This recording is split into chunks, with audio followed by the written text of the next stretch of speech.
سلام نہ پڑھا, سن کر درود نہ پڑھا صلی اللہ تعالی. حضور کا ذکر ہوا اور اس نے درود نہ پڑھا اور اسی حال میں مر گیا, وہ جہنم میں گیا. اور اللہ اسے ہمیشہ اپنی رحمت سے دور رکھے. آپ فرما دیجئے آمین. حضور نے آمین فرما دی. آپ اندازہ کیجئے کہ ان تین چیزوں کو ایک درجے میں اکٹھا بیان کرنا, اور بیان میں ترجیح جو دی, پہلا حق بندے پر اپنی والدین کے ذکر کا کیا. گویا حضور علیہ السلام کا ذکر پاک سنے اور درود نہ پڑے, یہ بدبختی ہے. ماہ رمضان پائے اور اپنی گناہوں کی بخشش اللہ سے حاصل نہ کر سکے, یہ بھی بدبختی ہے. اور والدین کے بڑھاپے کو پائے اور جنت کی ضمانت نہ لے سکے, یہ بھی بدبختی ہے. ان تینوں گناہوں کو حضور علیہ السلام نے ایک درجے میں قرار دیا. حدیث پاک میں آتا ہے, حضرت اسماء بنت ابی بکر رضی اللہ تعالی عنہ, حضور سیدنا صدیق اکبر رضی اللہ تعالیٰ عنہ کی صاحبزادی, وہ جس ماں کے پیٹ سے تھیں وہ کافر اور مشرک تھی. کیونکہ جب تک یہ حکم نہیں آیا تھا نا کہ نکاح اہل ایمان کا اہل ایمان سے ہو اور کافر و مشرک سے نہ ہو, تو اس وقت کراس میرجز ہوتی تھی, رشتے اور نکاح آپس میں پہلے ہوتے تھے. یہ اس وقت جا کے بند ہوئے جب شریعت نے اور قرآن مجید نے اس کو اور حضور علیہ السلام نے منع فرما دی. تو حضرت اسماء بنت ابی بکر رضی اللہ تعالیٰ عنہ کی والدہ کافر اور مشرکہ تھی.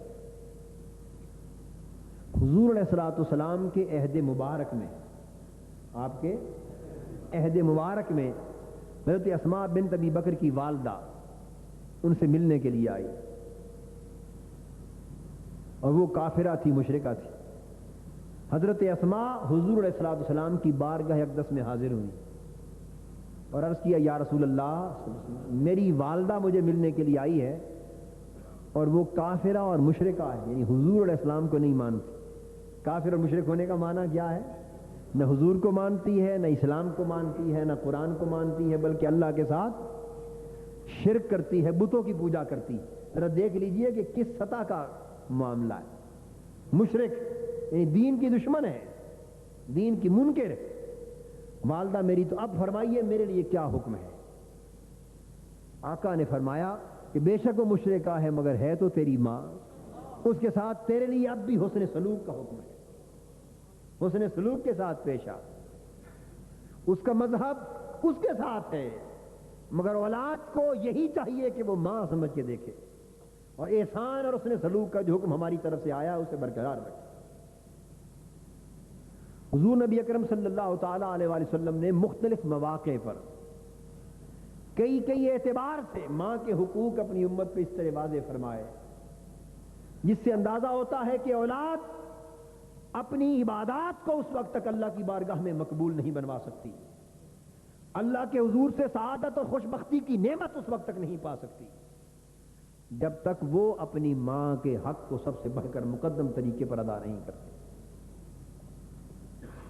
میں پچھلے خطاب کے اختتام پر جہاں بات ختم کی تھی, حضرت اویس کرنی رضی اللہ تعالیٰ عنہ کی بات ہو رہی تھی, تو آپ اندازہ فرمائیں کہ حضور علیہ السلام کی صحابیت کا وہ شرف کہ ساری کائنات کی نعمتیں اور سعادتیں اعمال صالحہ کی شکل میں, ریاضتوں اور مجاہدوں کی شکل میں, صالحیتوں اور روحانیتوں کی شکل میں, ولایت کی شکل میں, غوثیت اور قطبیت کی شکل میں, یہ سارے درجات اور برکات اگر مل جائیں تو یہ سارے درجات مل کر بھی ادنا درجے کی صحابیت کا بھی مقابلہ نہیں کر سکتے.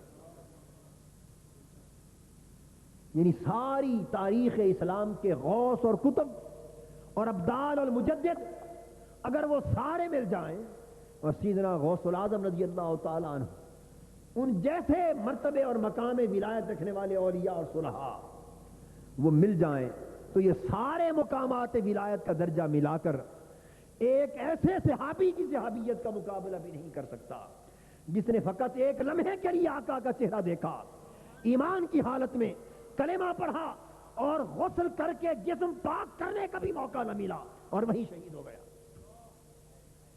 آپ کو یاد ہے کہ ایک میدان میں ایک غزوہ کے دوران، جہاد کے دوران، ایک کافر اور مشرک حضور علیہ الصلوۃ والسلام کے سامنے اونٹ پر سوار ہے، سواری پر سوار ہے، حضور کے خلاف جنگ لڑ رہا ہے۔ اچانک جب اس کی سواری آقا دو جہاں کے ذات اقدس کے سامنے آئی اور اس کی نگاہ جب حضور کے چہرے پر پڑی تو اس کے دل کی کایا پلٹ گئی۔ جن جن کے نصیب میں ایمان تھا، جن جن کے نصیب اور بخت میں ایمان تھا، ان کے لیے فقط ایک نگاہ اس چہرے پر ڈال لینا بھی کافی تھا۔ اس چہرے کو تکتے ہی دل کی کایا پلٹ جاتی تھی۔ حضور کے چہرے کو دیکھا، کایا پلٹ گئی، طبیعت کفر سے اچاٹ ہو گئی، ایمان قبول کرنے کو دل چاہا، اور ابھی اپنی سواری پر بیٹھے ہی حضور سے مذاکرات کرنے لگا، نیچے نہیں اترا، اوپر بیٹھتے ہی پوچھتا ہے، اے محمد صلی اللہ علیہ وسلم، اگر میں آپ کا کلمہ پڑھ لوں، مسلمان ہو جاؤں، حالت کفر اور حالت شرک میں، تو بتائیے مجھے کیا ملے گا؟ حضور نے فرمایا اگر تو کلمہ پڑھ کے مسلمان ہو جائے تو تمہیں جنت مل جائے گی۔ پوچھا اس بات کی ضمانت ہے کہ مل جائے گی؟ فرمایا ہاں ضمانت دیتا ہوں۔ تو یہ تو ضمانتیں دینے ہی کے لیے تو آئے تھے نا آقا، ضمانتیں دینے ہی کے لیے آئے تھے، تو فرمایا ضمانت ہے تمہیں جنت مل جائے گی۔ اس نے کہا یہ آپ کا وعدہ ہے؟ فرمایا وعدہ ہے۔ اس نے کہا اچھا پھر حضور میں یہیں سے کلمہ پڑھتا ہوں۔ اپنی سواری پر بیٹھے کلمہ پڑھ لیا اور کلمہ پڑھ کے نیچے اترنے لگا کہ اب اپنے نبی کی دست بوسی کروں۔ نبی مان لیا نا، سواری پر بیٹھے تو کلمہ پڑھ کے جب مسلمان ہوا تو وہی ایک نگاہ حضور کے چہرے پر پڑی اور پائیدان میں قدم رکھ کے نیچے اترنے لگا کہ اب قدم بوسی کروں اپنے نبی کی، پاؤں پھسلا، وہیں گرا اور شہید ہو گیا۔ کلمہ پڑھنے کے بعد غسل بھی نصیب نہیں ہوا۔ وہ جو حالت اسلام میں داخل ہونے کے بعد ایک مرتبہ غسل کر کے انسان جسم کو پاک کرتا ہے نا، کہ مشرکوں کو قرآن نے نجس کہا تھا، انما المشرکون نجس، وہ جو شرک کی پلیدی ختم کی تھی کلمہ طیبہ سے، اب جسم کو غسل بھی نہیں دیا جا سکا۔ اس کے بعد تفصیلات کلمے کی پڑھنا اور نماز پڑھنا اور سبق سیکھنا روزے کا اور حج کا اور زکوٰۃ کا اور مسائل شریعہ جاننا، یہ تو آگے کی باتیں تھیں۔ یہ موقع ملتا تو نماز پڑھتے، ارے نماز کا سجدہ دینا تو درکنار، ابھی نماز یاد تک نہیں ہوئی ہے، نماز کی فرضیت کا مسئلہ تک معلوم نہیں ہوا، بس کلمہ پڑھا، ایمان کی نگاہ آقا کے چہرے پر پڑی، گرے شہید ہو گئے۔ میرے آقا میدان میں جنگ لڑنے والے صحابہ کو بلا کے فرمانے لگے آؤ، جس کو جنتی کا چہرہ دیکھنا ہو اس کو دیکھ۔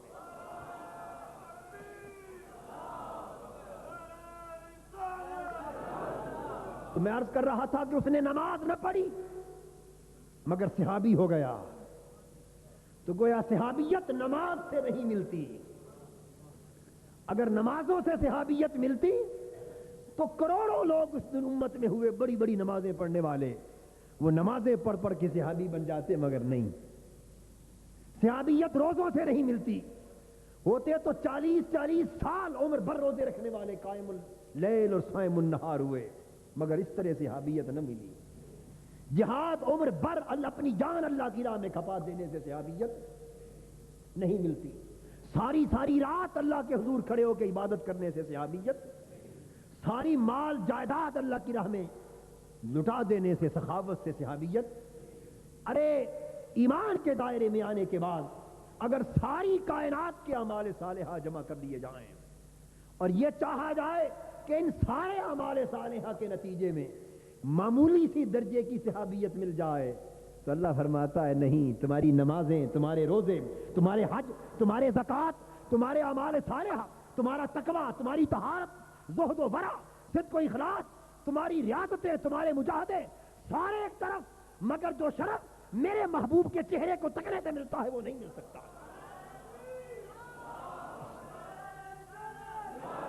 یہ درجہ صحابیت ہے جس کو سیدنا غوث العظم بھی جس درجہ صحابیت کا مقابلہ اس درجے کے صحابی کا بھی مقابلہ نہیں کر سکتے۔ وہ درجہ صحابیت جس کو بس انہی لوگوں نے پایا جنہوں نے جیتے جاگتے ایمان کی نگاہ سے حضور کا چہرہ تک لیا۔ وہ شرف قیامت تک پلٹ کر اب کسی اور کو نصیب، خواہ ہر رات کوئی خواب میں حضور کی زیارت کرتا پھرے، خواہ ہر رات خواب میں کسی کو حضور کی زیارت نصیب ہو، اور خواہ عالم بیداری میں جاگتے ہوئے آقا کی زیارت نصیب ہو، اور ساری زندگی حضور کی زیارت میں گزر جائے، تو زیارتیں تو لاکھوں بار نصیب ہو سکتی ہیں مگر صحابیت نہیں نصیب۔ وہ شرف صحابیت تھا۔ حضرت اویس کرنی نے 20 برس حضور کی زندگی میں گزارے، 1-2 مہینے یا سال 2 سال کی بات نہیں، 20 برس گزارے، 20 برس۔ معلوم تھا کہ ایک لمحے کے لیے، ایمان تو تھا ہی، پہلے ہی مومن تھے، متقی تھے، عاشق تھے، معلوم تھا کہ ایک لمحے آ کر اپنے محبوب کا چہرہ تک لیا تو صحابی بن جاؤں گا، تابعیت سے درجہ اونچا ہو جائے گا، اب تابعی ہیں، صحابی بن جاؤں گا۔ وہ صحابی کے غوث اور کتب مل کر بھی اس درجے کا مقابلہ نہ کر پائیں گے، مگر اس صحابیت کے شرف کو حاصل نہ کیا، فقط اس شرف کی خاطر کہ ماں ضعیف ہے، اس کی خدمت سے دور نہ گئے، ماں کی خدمت کو جاری رکھا۔ یہ آقا دو جہاں کا حکم تھا، یہ حضور کا حکم تھا۔ باوجود اس کے کہ شرف صحابیت سے محروم رہے اور ماں کی خدمت میں محو رہے، ماں کی خدمت میں محو رہے، اور پھر ہمارے جیسا کوئی کور ذوق ہو اور کوتا فہم ہو اور کم سمجھ رکھنے والا ہو تو وہ یہ سن کر جو میں نے پچھلی بار بیان کیا کہ والدہ کی اجازت سے ایک بار مدینہ طیبہ گئے بھی، یار کا مکھڑا تک کام۔ ارے سوچو، عاشق اویس کرنی جیسا، عاشق اویس کرنی جیسا، اور یار کا مکھڑا تکنے کے لیے شہر مدینہ پہنچے، چند لمحے رکنے سے میسر بھی آ سکتا ہو دیدار، مگر چونکہ ماں کا حکم تھا کہ گھر میں نہ ملے تو پلٹ آنا، انتظار نہ کرنا، تو پیغام چھوڑ کے آ گئے محبوب کے نام کہ میرے آقا آئے تو بتانا حضور آپ کا غلام اویس آئے ساتھ، آپ نہ تھے، ماں کی اجازت نہ تھی کہ انتظار کر لو، پلٹ کے جا رہا۔ یہ شرف اویس کرنی نے پایا تو آنکھیں چار نہیں ہوئیں، ظاہری دیدار نہیں ہوا، ایک دوسرے کی صحبت نہیں ملی، حضور کی صحبت نہیں ملی، مگر آقا ہے کہ اس تکنے والوں کی مجلس میں نہ تکنے والے کے شرف بیان کر رہے ہیں، ہر وقت صحبت میں رہنے والوں کے سامنے وہ جسے صحبت نہیں ملی اس کی فضیلتیں بیان کر رہے ہیں، اور بتا رہے ہیں کہ میرے اویس کی علامت یہ ہے، میرے اویس کی علامت۔ اس سے دوستو یہ بھی پتا چلا کہ نگاہ یار وہ ظاہری صحبت کی محتاج نہیں ہے، دیکھا نبی ہو تو جانتے ہیں کہ علامتیں کیا ہے۔ میرے اویس کی علامت یہ ہے، اس طرح ہاتھ پر داغ ہے، ایسا دیوانہ ہے، اس کی دعا سے میری امت کے لاکھوں افراد کی بخشش اور شفاعت ہوگی۔ صحابہ کرام نے جب ماں کی خدمت میں رہنے والے اویس اور اس خدمت کے باعث حضور کی صحابیت سے محروم رہنے والے اویس کا شرف و فضیلت کا بیان سنا، اشتیاق پیدا ہوا کہ کاش ہم بھی جا کے اس اویس کا دیدار کریں۔ حضرت عمر اور سیدنا علی شیر خدا رضی اللہ تعالی عنہ دونوں نے خواہش ظاہر کی، حضور کیا ہماری نگاہیں آپ کے اویس کو دیکھ سکیں گی؟ فرمایا ہاں عمر و علی تم دیکھو گے۔ سیدنا فاروق اعظم کی زمانہ خلافت آ گیا، حج کا موقع ہے، اور پھر آگے یمن کی طرف بھی گئے، وہاں اجتماع جو لوگوں کا آیا ہوا تھا، سیدنا فاروق اعظم رضی اللہ تعالیٰ عنہ جو جلیل القدر صحابی ہیں، اکابرین امت میں سے، اکابرین صحابہ میں سے، ساری دنیا اطراف و کناف عالم سے آئی ہے، حضرت عمر اور علی اکٹھے بیٹھے ہیں، اور ہر آنے والے وفد سے حضرت عمر پوچھتے ہیں کہ تم کہاں سے آئے ہو؟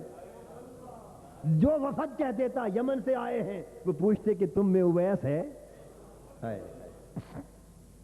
وہ کہتے نہیں اویس تو کوئی نہیں ہم۔ پھر پوچھتے بھئی تم میں کوئی اویس ہے؟ وہ کہتے اویس تو کوئی نہیں۔ دوسرے وفد سے پوچھے بھئی تم نے کوئی اویس ہے؟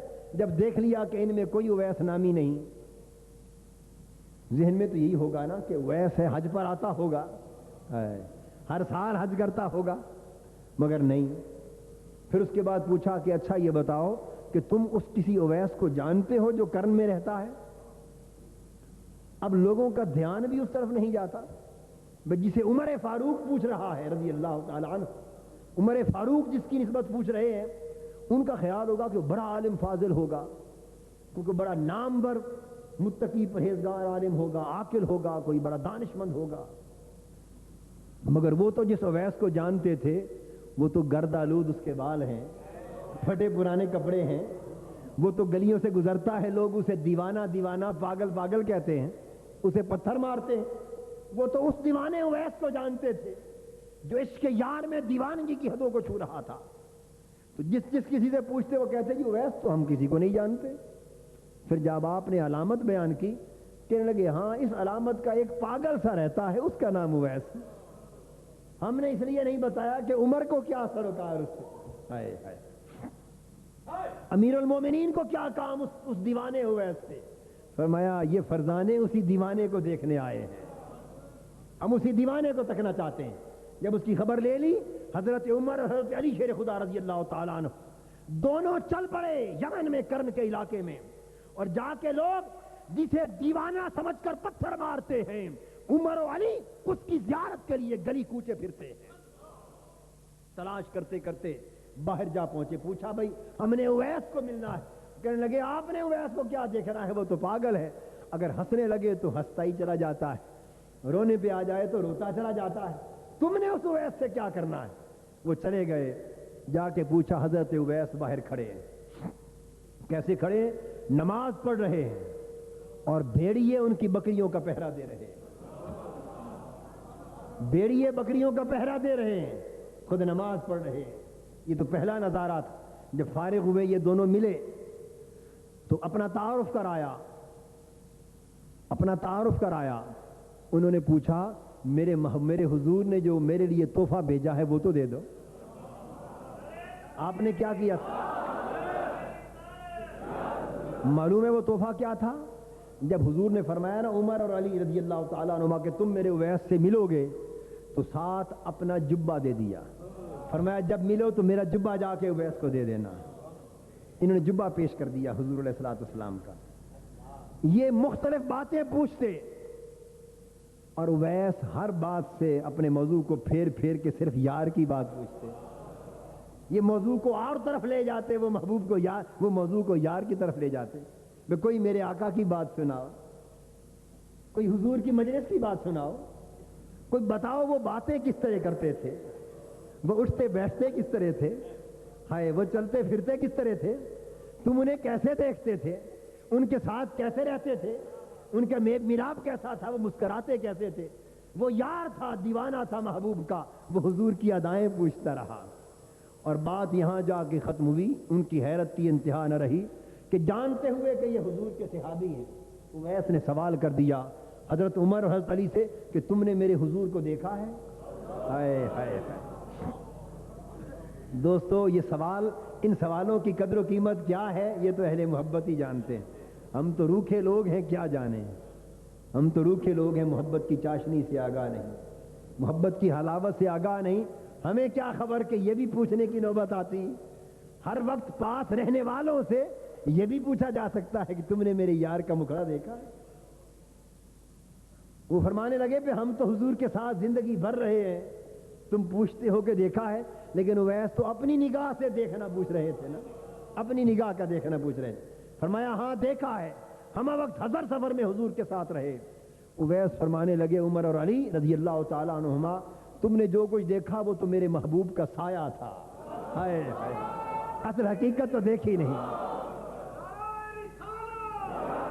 جو کچھ تم نے دیکھا وہ تو میرے محبوب کا سایہ تھا، اصل محبوب وہ محبت کرنے والا بھلا کسے دیکھنے دیتا ہے؟ اس نے اپنا محبوب کسی کو دیکھنے ہی نہیں دیا، اس کو ذرے پس پردہ رکھا ہے۔ یہ تو پیکر سائے کا تھا، یہ اس کا ایک پرتو تھا، اس کی حقیقت کا ایک حال تھا جو تم نے دیکھا۔ تو دوستوں میں عرض یہ کر رہا تھا کہ عشق و محبت کا یہ عالم، درجے اور رتبے کا یہ عالم، مگر باوجود یہ ساری باتوں کے اس راز کو جانتے ہیں کہ ماں کی خدمت پھر ہر شے سے بڑھ کر ہے، اس کو چھوڑ کے اس بارگاہ میں نہیں گئے۔ اور اس پر حضور علیہ الصلوۃ والسلام بھی خوش ہیں، صحابہ بھی خوش ہیں۔ حاضرین محترم، ہم دیکھتے ہیں بہت سے ایسے لوگ جو نمازوں میں کمی نہیں کرتے، روزے حج زکوٰۃ عبادات میں کمی نہیں کرتے، مگر ماں کی خدمت میں تساہل برتتے ہیں۔ حضور علیہ السلام نے اس لیے فرمایا جنت و تحت اقدام امہاتکم، تمہاری جنت تمہاری ماؤں کے قدموں کے نیچے ہے۔ ساری عبادتیں اپنی جگہ بجا، مگر یہ ساری عبادتیں مل کر بھی ماں کی خدمت کا بدل نہیں بن سکتی. ماں کی خدمت کا شرف بہر طور مقدم ہے. اس حق کو نظر انداز نہیں کیا جا سکتا. اس لیے ہمیں چاہیے کہ اللہ پاک نے ماں کا جو حق ہمارے لیے زندگی میں متعین کر دیا ہے ہم مرتے دم تک اس حق کی ادائیگی میں مستعد رہیں. اللہ تبارک و تعالی ہمارے حال پہ لطف و کرم فرمائے.